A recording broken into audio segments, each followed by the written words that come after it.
ভালো আছো?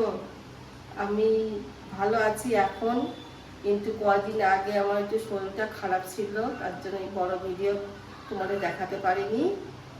আর বাজারে গিয়েছিলাম, কিছু সবজি টবজি কিনে নিয়ে এসেছি। আর কিছুক্ষণ আগে তোমরা দেখেছো তো মাছ কিনলাম, জ্যান্ত কাতলা মাছ।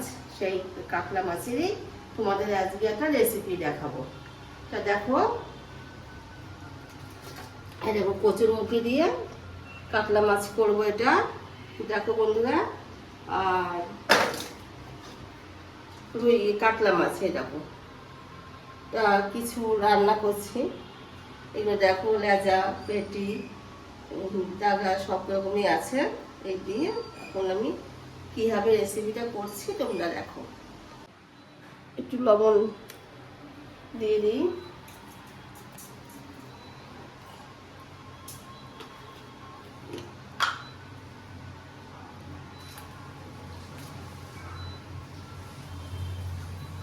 একটু হলুদ দিয়ে, লবণ হলুদ দিয়ে আমি একটু মাখিয়ে নিচ্ছি এগুলো।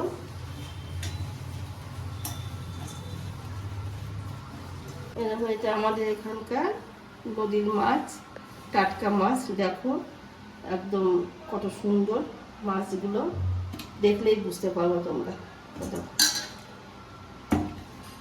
এবার আমি এগুলো ভেজে নেব। ওভেন জ্বালিয়ে নিলাম।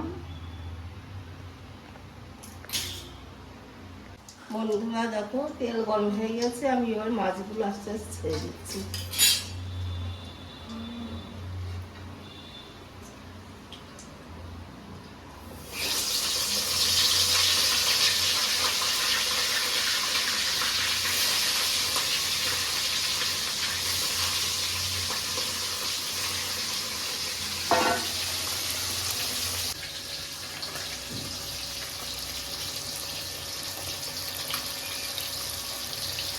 মাছ ভাজা হয়ে গেছে, এবার আমি তুলে নিচ্ছি। দেখো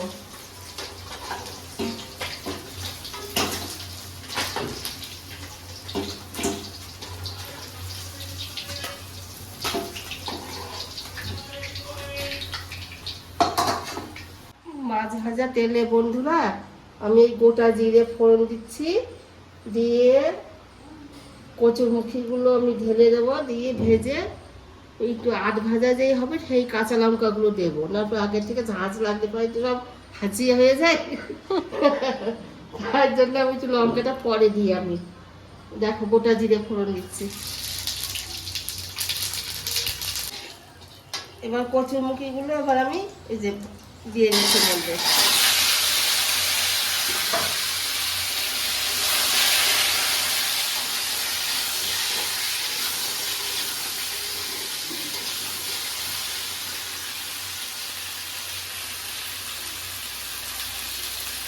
পরিমাণ মতন লবণ,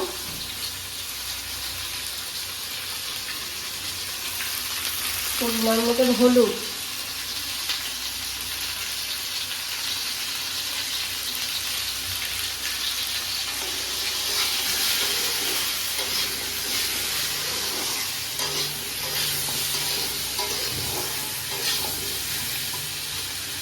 এগুলো দিয়ে দিচ্ছি।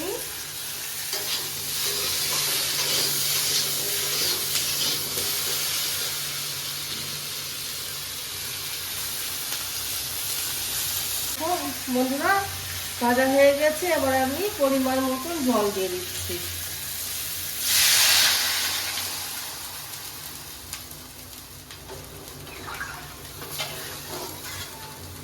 আর যখন জিরের গুঁড়ো যদি আপনারা দেন গোটা জিরে, তাহলে কিন্তু শুকনো খোলায় ভেজে নেবেন।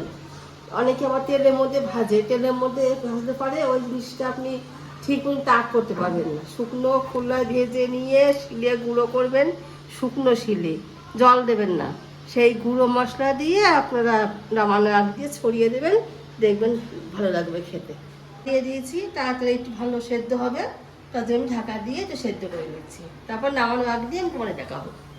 কচুগুলো সেদ্ধ হয়ে গেছে, এবার আমি মাছ দেবো আর একটু জিরের গুঁড়ো দিয়ে দেবো নামানোর আগ দিয়ে।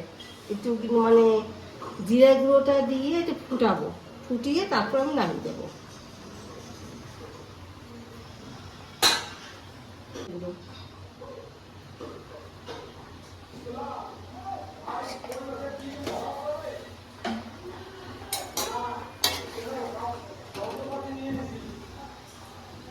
বন্ধুরা হয়ে গেছে।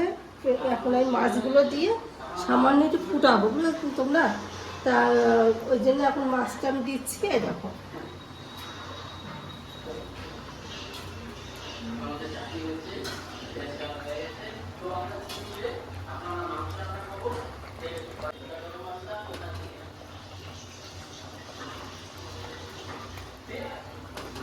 তো বন্ধুরা হয়ে গেছে, এবার নামিয়ে নিচ্ছি আমি।